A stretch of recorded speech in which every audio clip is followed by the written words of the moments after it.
Salvatore Gravano naît en 1945 à Brooklyn, dans une famille homme-italienne modeste. Enfant, il souffre de dyslexie et déteste l'école. Mais dans la rue, il découvre quelque chose qui change sa vie. Un jour, un groupe d'enfants tente de lui voler son vélo, et un adulte observe la scène et dit « Ce gamin, il charge comme un taureau ». C'est comme ça qu'il obtient son surnom, The Bull. Dans les années 1960, Gravano rejoint un petit gang local appelé les Rampers, spécialisé dans les vols et les rackets.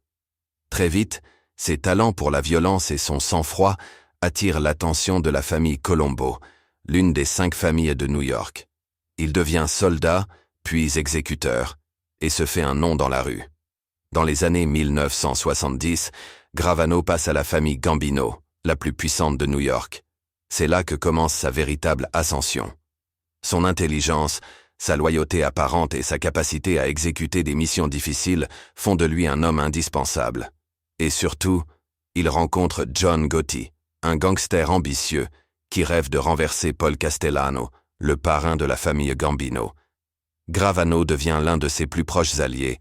En 1985, Gotti organise l'assassinat de Castellano devant le Steakhouse Sparks, à Manhattan. Sammy Gravano joue un rôle clé dans la préparation.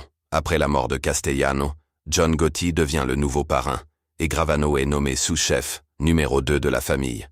Il devient alors l'un des mafieux les plus influents du pays. Mais le FBI surveille Gotti et toute l'organisation. Les agents installent un micro dans le club social de Gotti, le Ravnit, et ils enregistrent des heures de conversation, où Gotti critique Gravano, le rend responsable de crimes, et parle trop. Ces bandes vont tout changer. En 1991, Gravano, qui se sent trahi, apprend que Gotti veut lui faire porter la responsabilité de plusieurs meurtres. C'est la goutte d'eau. Gravano prend une décision historique.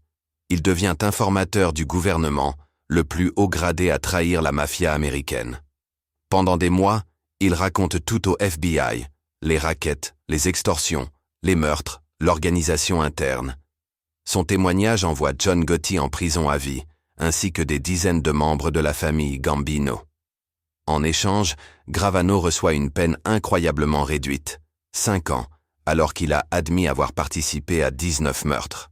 Après sa libération, il tente une nouvelle vie dans le programme de protection des témoins, mais replonge dans le crime en Arizona, où il dirige un trafic d'ecstasy avec un gang de jeunes.